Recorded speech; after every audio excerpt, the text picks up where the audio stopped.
les amis, c'est Azer notre jeu studio et aujourd'hui je suis avec Marco. Comment ça va Marco? Salut mon pote, ça va et toi? Très bien, très bien.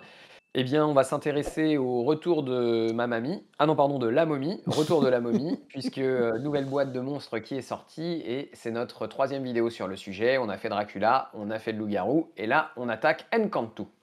Encantu, le retour de la momie. D'ailleurs, est-ce que c'est un film que tu avais vu, toi, le retour de la momie, même si je pense que ça n'avait rien à voir avec Marvel? Ouais, j'étais gamin à l'époque, moi ça me plaisait bien tous ces trucs-là, hein. C'est un peu Ouais, il était sympa ce film hein, à Indiana l'époque. Jones et tout. Ouais, ouais, moi Bon, c'est maintenant c'est des films il qui fait m'avaient bien plu à il fait l'époque. un peu vieillot, mais à la base, c'était plutôt cool. Donc du coup, ce Je crois personnage d'ailleurs que son acteur principal, Brandon Fraser, a été un peu touché par la malédiction de la momie, le pauvre a très mal fini. Du coup, donc là, on a la boîte, donc la Encantu, la momie vivante, provient de la boîte Monster Unleash, que vous pouvez retrouver là. Donc, une boîte où nous avons 4 personnages. Comme tu l'as déjà dit, on a déjà fait une vidéo sur Dracula, une vidéo sur le loup-garou, et là, donc, c'est la troisième vidéo sur la momie. Eh ben, je propose qu'on passe à sa carte et que tu nous présentes ce personnage. Et donc, la momie, c'est un personnage de menace 3, donc ça va être le personnage, de la menace la moins élevée de la boîte, puisque dans la boîte, vous avez, 2 menaces 5, une menace 4, une menace 3. C'est un socle de 35 millimètres, donc un socle de piéton classique. Il va avoir 4 en défense physique, 2 en défense énergétique et 4 en défense mystique, donc une faiblesse, à noter, au niveau de l'énergétique. 5 points de vie, taille 2, mouvement de M. On est relativement classique. La défense énergétique à 2 sur un personnage, de menace 3, de mon point de vue, c'est pas extrêmement gênant parce que de toute façon, c'est des personnages qui partent assez vite. Donc, de mon point de vue, c'est moins déterminant que sur d'autres profils, voilà, plus chers et cetera. Donc, au niveau des statistiques, voilà, c'est pour moi, c'est plutôt bien. Et toi, Marco, qu'est-ce que tu en penses? Moi, j'en pense que non, c'est bien, qu'il soit ça. Après, c'est fluff parce qu'en même temps, si tu envoies de l'énergie sur des bandelettes de papier sec depuis je sais pas combien de temps, et bah, ça prend feu. Donc du coup, ça marche bien. Non, je suis p c'est les stats d'attaque et de défense enfin de et si tu la compares à Black Widow, tu vois, là, elle a 4 en Black Widow, en même temps, elle coûte que 2, mais je trouve Ouais. qu'avoir de l'autre côté 4 et 4 bah, ça compense le 2 du milieu, donc enfin, c'est plutôt pas mal. Et puis, il a un pouvoir qui permet de réduire les dégâts aussi. Donc, au final, c'est pas très gênant, ça. Tout à fait, Voilà. tout à Donc, fait. je te laisse présenter la première attaque Donc sa première attaque, c'est avec un la builder, donc malédiction de la momie. la première attaque, c'est un builder, donc à portée 2, il va lancer 5 dés et gagner autant de pouvoir que de dommages qu'il va infliger. Sur un wild, il va pouvoir, pousser un personnage de taille 3 ou moins de S en le repoussant et s'il a un wild et une touche, il va pouvoir infliger la malédiction de la momie, ce qui va donc, mettre, un état spécial. L'état spécial, c'est ensorcelé, C'est X c'est-à-dire, encore. X. Trrrt, Voilà. poum. Les 3 pour le moment qu'on a vu filent du X. Donc là, ça augmente le pool des personnages qui donnent X parce qu'il n'y en avait pas beaucoup. Voilà, tous ceux qui voulaient fuir leurs ex, bah, c'est pas avec ces persos que vous allez réussir. Elles vont revenir, direct et malheureusement, vous pourrez plus, exploser vos crits, quoi. Alors Voilà, donc sur 5 dés, hein, ça veut dire qu'on a 53 de repousser un personnage de taille 3 ou moins, donc c'est un push de S où on repousse, donc sympa pour sortir des objectifs et cetera, ça donne un petit peu de contrôle. Bon par contre, c'est un peu annulé par ceux qui ont agressif ou ce genre de choses, mais c'est quand même vraiment, très sympa et on a 40 de chance, de mettre la malédiction, donc le hex, ce qui pour un builder d'un personnage à 3, avoir 40 de chance d'infliger, une une condition condition aussi puissante que hex, de mon point de vue, c'est vraiment très, très bien, c'est un très bon builder. et si tu le joues avec Captain America, de la nouvelle boîte de base, tu peux, éventuellement changer, des dés ou relancer des dés, je sais plus exactement, mais tu as plus de Bah, quand chances tu de le faire. obtiens, une touche, Ouais, tu peux payer un pour, avoir une autre phase de dés, donc là, il mmh, suffit plus que d'avoir une touche donc pour pouvoir, avoir la malédiction, donc ouais, tout à fait. Heu, Ce Captain America-là est pas mal avec les gens qui ont, 2 trucs, pour pouvoir, faire les super pouvoirs, enfin la malédiction de la momie, par Les exemple, triggers, oui, ouais, tout à de fait trigger et en et plus donc ça permet ouais. d'améliorer les statistiques de ça. Voilà, surtout sur des personnages qui ont des builders, hein, Capitaine, 1er Avenger, Captain America First Avenger. Sur ceux qui ont des builders, vous payez un pouvoir pour changer un dé. Souvent, ça vous fait faire un dégât en plus et donc vous récupérez ce pouvoir à la fin, donc c'est quand même vraiment intéressant, ouais, tout à fait. C'est pas forcément le combo auquel j'aurais pensé en premier, mais tu as raison Marco, ça marche. Après, on a, donc une attaque, son spender qui coûte que 2. Donc ça, un spender à 2, c'est on achète. Surtout qu'il est à portée 4. Donc là, c'est pas mal de distance pour avoiner. 6 dés, donc c'est honorable. Et après que cette attaque ait été résolue, si des dégâts ont été infligés, ce personnage va gagner un pion âme. Et du coup, il va pouvoir avoir 3 pions âme, ce petit personnage, Maximum. maximum. Et donc, du coup, son spender nous permet d'avoir des âmes pour le jouer après, et c'est ce que nous allons voir. Je te laisse parler de son premier pouvoir, la mort vivante. Ouais.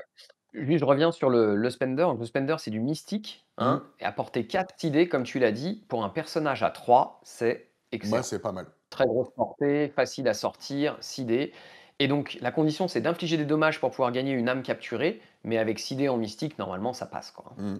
Et puis, faut pas oublier, en fait, c'est le contre parfait de Werewolf, le personnage qu'on a présenté avant. Ouais. Parce que pour 3, s'il lui met une attaque à 6 dés sur 2 dés de défense, bah, c'est pas mal. Je te laisse donc Donc le parler de Mort-Vivante, qui coûte 0 ouais. pouvoir. Donc, mort-vivante, hein, parce que c'est une momie, hein, Mmh. donc c'est au féminin. Eh bien, vous dépensez, donc des pions, capturés, hein, autant que vous en voulez. Au maximum, vous pouvez en avoir 3 et soit vous soignez une blessure, soit vous gagnez un pouvoir. Donc ça permet de convertir les âmes en pouvoir ou de convertir les âmes en soins. Donc ça Et coûte 0, c'est ou super on sympa. peut aussi se soigner les états spéciaux.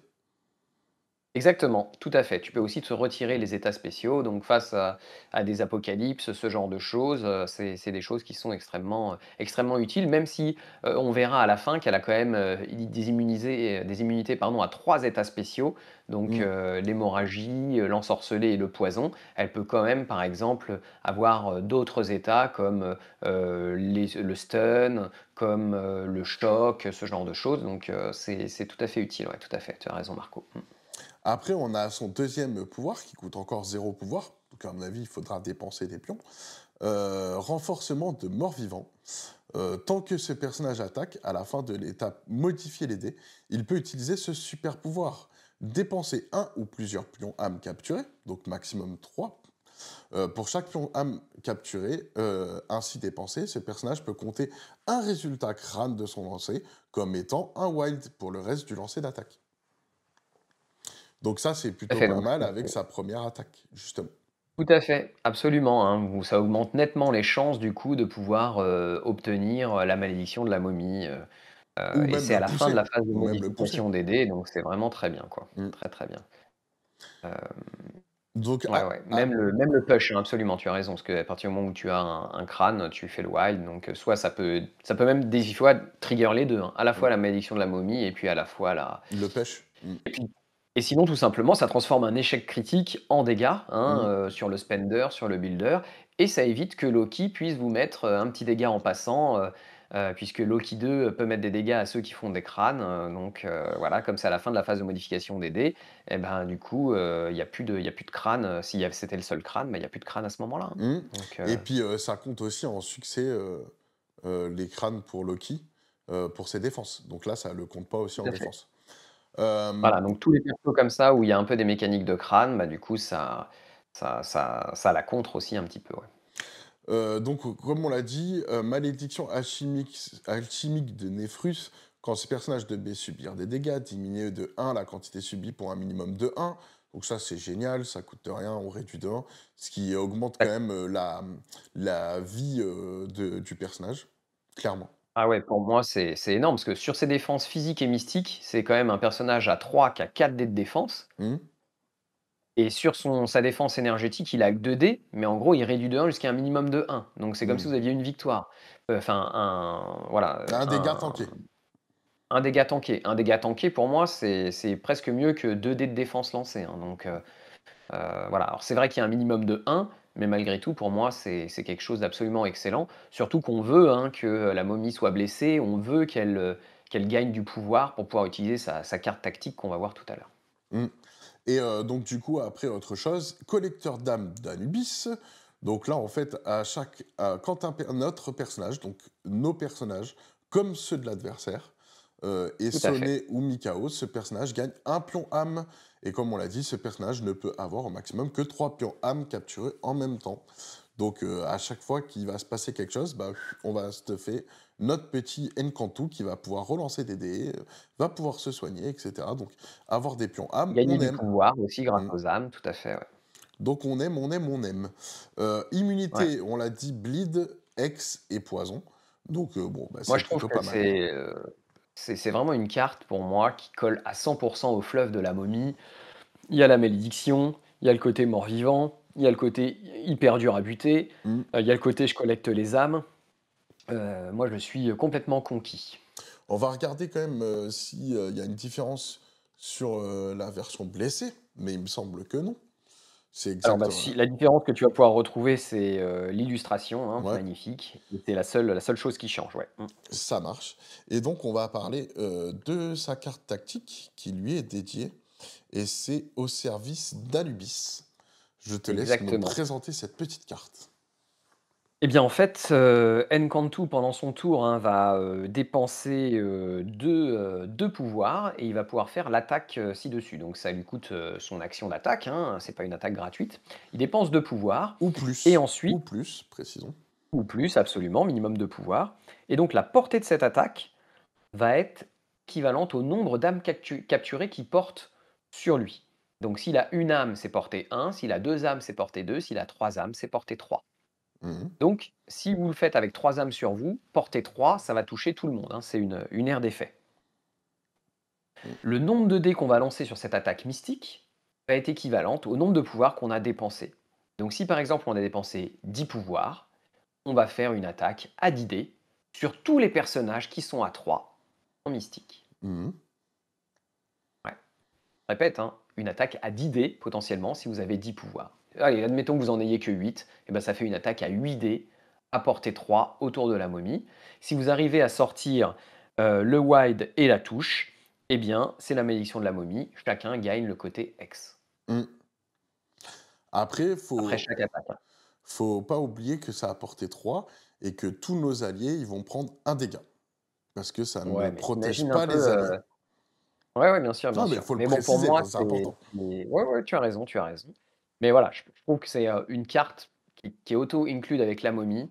Quand vous avez cette carte-là, il va y avoir beaucoup de réflexion chez votre adversaire de savoir est-ce que, je commence à asticoter la momie ou pas? Et s'il l'asticote pas, bah, vous allez gagner des âmes au fur et à mesure, que vous allez avoir des personnages DS, des KO qui vont se faire. Vous allez pouvoir faire très souvent votre spender à portée 4 avec 6 dés et donc vous allez extrêmement bien rentabiliser ce personnage pour une valeur de 3. Je trouve que c'est un personnage vraiment, excellent qui apporte des choses, intéressantes. Les personnages à 3, enfin à menace 3, capable de hex, résistant comme lui, capable d'attaquer à portée 4 en mystique, capable d'avoir un bon builder, en physique et cetera. De mon point de vue, on n'en avait pas jusqu'ici. C'est une très, très bonne combinaison. Ouais. Et puis, enfin, moi, cette carte, par contre, comme je t'ai dit, le fait que ça touche les alliés, c'est compliqué. C'est compliqué. Et puis, faut pas oublier que quand tu vas mettre le dégât à ton allié, tu lui donnes pas le pouvoir qui va avec. Parce que du coup, c'est un effet allié et pas un effet ennemi. Donc, c'est bien et voilà. Mais après, il reste intéressant, comme tu l'as dit. Et bah, je propose justement qu'on passe à la notation de ce personnage. Je pense Euh, vraiment que si votre adversaire, il fait pas attention et qu'au final, vous vous retrouvez dazed et que, enfin, au tour suivant, vous avez la capacité de lui balancer ça à 10 dés, il l'oubliera une fois et ensuite il l'oubliera plus jamais, hein. Ça, c'est vraiment, je pense que ça peut être, une surprise pour un personnage à 3. Avec cette carte-là, il a une capacité de destruction qui est ultime et même sans cette carte-là, ça reste un très bon personnage. hmm. Du coup, pour la notation, nous avons donc la figurine. Est-ce que tu lui mets ton point ou pas? Moi, je lui mets le point, je trouve qu'ils ont fait un mix intéressant entre une momie classique et puis, il y a une sorte d'énergie, verte qui sort du sol, ça me plaît beaucoup, donc je lui mets le point, ouais. Je lui mets le point aussi, elle est magnifique la figurine, les bandelettes sont ultra bien faites. Au niveau de la peinture, ça va être, plus ou moins facile de faire, les séparations et cetera. Donc, non, non, clairement, elle est super belle cette figurine. Et toutes Heu, les figurines de la boîte ont des socles spécifiques apparemment. c'est ça.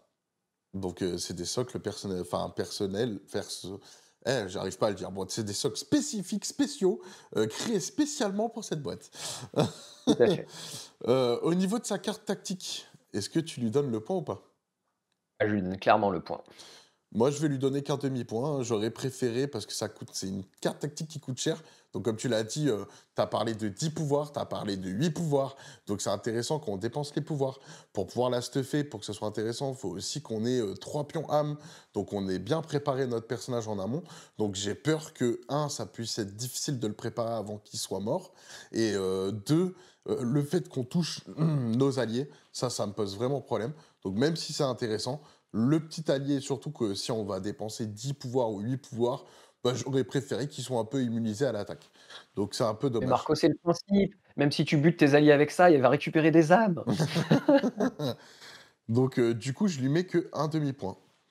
Au niveau du profil, bon, carton plein. Moi, je lui mets un point direct. Ah ouais, moi je lui mets un point, c'est sûr. Pour un personnage à 3, c'est super chouette.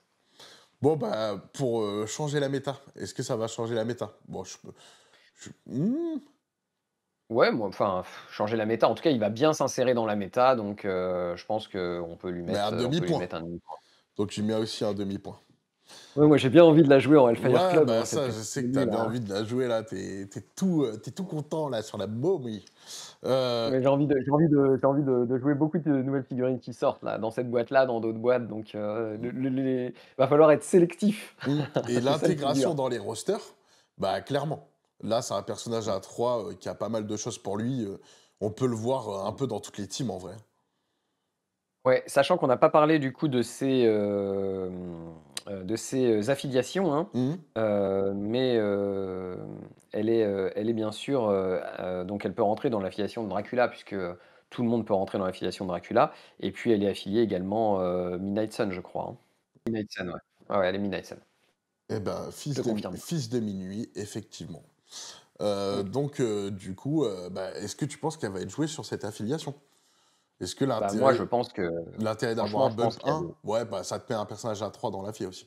Il y en avait pas beaucoup. ça fait un personnage à 3 qui est affilié, Mm, il je pense que clairement elle peut avoir sa place, hein. mm. Donc, du coup, tu lui mets dans l'intégration roster, tu lui mets ton point complet? Ouais, je lui mets son point. Moi aussi, parce que je pense vraiment c'est un personnage qui peut être splash un peu partout. Donc du coup, ça lui fait une très bonne note parce qu'on est sur du 4,25. Ouais. Donc encore un personnage plutôt sympa dans cette petite boîte donc de Monster Unleash.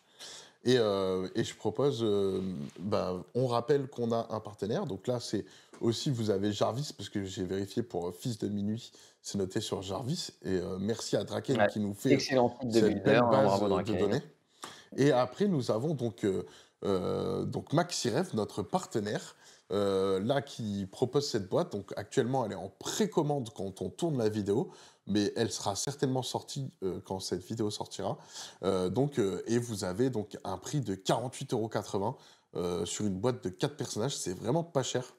Au début du jeu, ça coûtait plus cher que ça. Là, vraiment, et en plus avec les cartes en français et compagnie, donc non, moi je suis plutôt content de cette boîte et de ce tarif-là. Honnêtement, je pense que ça peut attirer même des nouveaux joueurs, parce que les gens qui étaient pas trop fans des super-héros, bah là, tu vois, moi je trouve que le vampire, il ressemble beaucoup comment il s'appelle, tu sais, au vampire dans Warhammer. Au sous Black Drivelord, Voilà, ouais. sur le Black Graveyard, enfin, en fait, tu peux t'en servir en conversion, mais sans problème. Donc voilà, plutôt sympa. Eh ben, je pense que c'est la fin de cette vidéo. Est-ce que tu as quelque chose à ajouter? Bah, écoute, moi je pense qu'avoir, une momie, de son côté, c'est quelque chose de bien dans le jeu, ouais, tout à fait. Ouais, tu content de ce personnage. Eh ben, Ouais, ouais, j'aime beaucoup. en tout cas, si vous voulez vous mettre dans l'ambiance, vous pouvez revoir les films Le Retour de la momie.